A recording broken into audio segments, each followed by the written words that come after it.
Hello everyone, it's Ben here. I'm coming at you with another random video. This is the BTS of my life because I want to do a lot of stuff with my life still.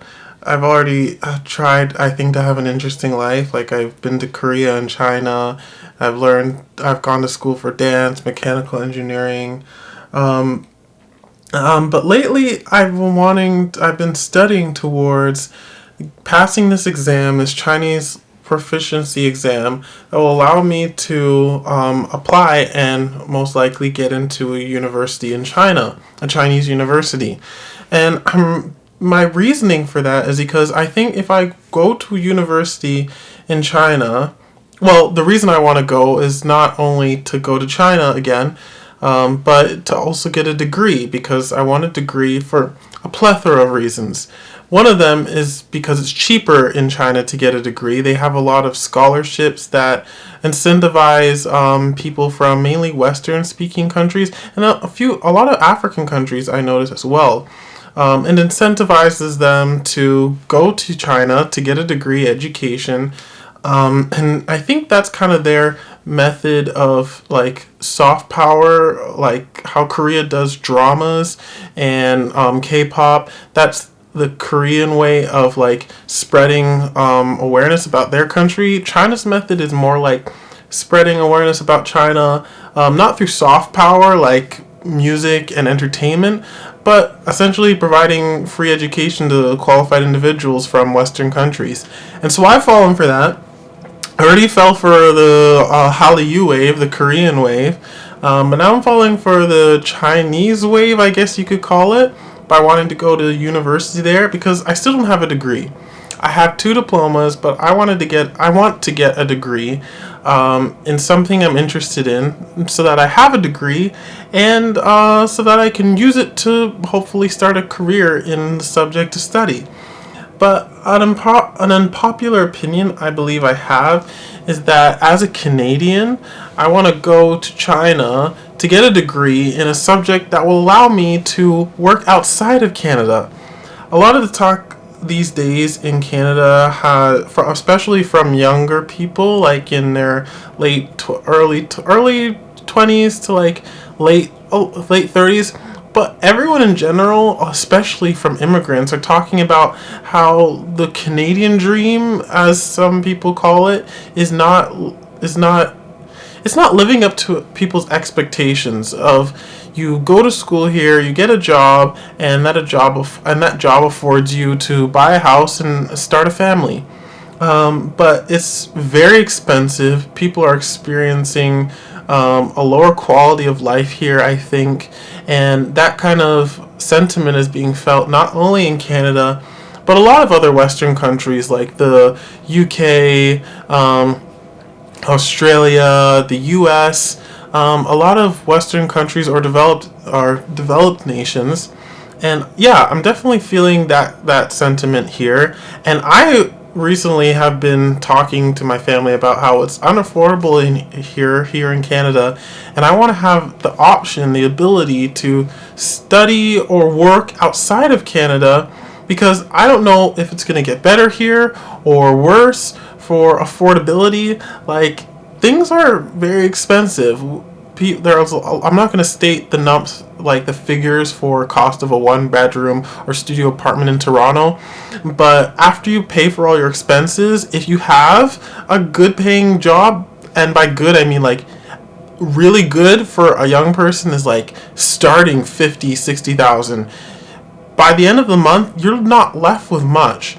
So I want to get a degree so that I have the opportunity to work in a higher paying position in Canada, but also so that I have the option to work outside of Canada if I so choose, because I don't know what the future holds for Canada, and I want to have the flexibility or at least option to work outside of the country with using whatever skills or education I currently possess, or I can possess by going to a school outside of the country. And so my unpopular opinion, I realize I haven't actually stated it, is that a lot of people want to get out of Canada, but I think for me, I do want to get out of Canada, but after learning a lot about people's quality of life in other countries, I realize it's still a blessing to be born here and to be able to work here, despite the struggles that we're currently facing. So I could talk about how it's everything's so cheap in China, everything's so cheap in the Philippines, everything's so cheap or cheaper than here in South Korea or India or America even. But every country comes with its issues, especially if you're somebody born in that country. So if you're born in a Southeast Asian country like Vietnam, Thailand, the Philippines, those countries, if you're born there and you're making a wage there as a native, a citizen, like as a citizen of that country, your wages aren't that high. And so things are cheap because you're not making a lot of money. Well, that's not because, but because you already don't make a lot of money, you also can't buy as much as we think you should be able to if you go over there with a Canadian or American dollar. So by me going to one of those countries and thinking, oh, if I get a degree and come here to work, oh, I'm going to be living like a king. Well, it depends on the kind of work that I want to do.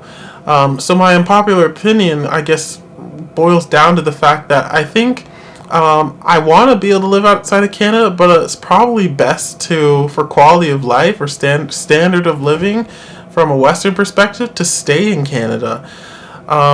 So it's hard. If I want to live outside of Canada, I would need to have a job that I'm getting paid in USD or Canadian dollars to enjoy my lifestyle.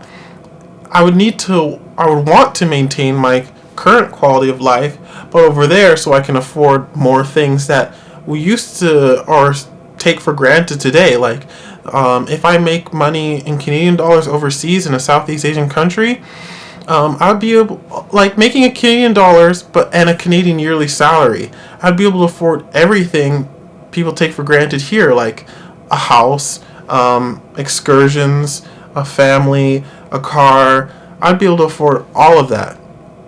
And so I want to let everyone know kind of that you should be, if you live in a Western country, it's hard, it's getting harder, but I think we should still be thankful for what we do have, and see how we can leverage what we have here, which is a blessing, to have a better life. That's all really I can say.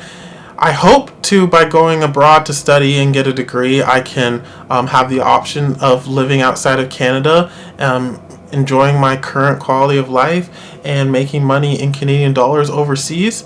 But if I can't, I think a decent job, I would have to make a lot of sacrifices coming back to Canada. But it's either that or making money outside of the country. So yeah, I want to be thankful for what I have here, and acknowledge that not everyone can study to be a doctor or a high-paying engineer. I still could go, like, I'm going to stop rambling because I can process all of these things at a later date. Like, all the potential things I technically can do if I apply myself. But I also have to consider all the other things I want to do, and whether or not I have to decide what I want to sacrifice. Do I study something I'm interested in so I have more time for other things that I like? Or do I go all in on something that's high paying so that in the future I can enjoy certain things that I want to have in my life? There's always a trade-off. So I hope this video gave you some more insight into the blessing and curse it is of living in Canada, or the blessing and curse it can be of working abroad and starting a life abroad. Because recently I've been watching a lot of videos about starting over in other countries, and it's not as easy as one might think to start over in another country. It's definitely something I encourage everyone to look into, but making a living in the currency of that country, like one-to-one, wages with the people who were born there, it's probably not what most people here would want for themselves. They wouldn't get to enjoy the luxuries that we're so blessed with here in Canada or the U.S. or other Western nations. So I'm going to be thankful for what I have and try and make the best of what I have to either go abroad and use what I have, and get what I can get with the Canadian leverage, I guess, as an English-speaking country, or come back to Canada after I get a degree or learn some skills and make the most of it with whatever environment that's left here. So yeah, that's my video for this week, and I'll see you guys in another one. Peace.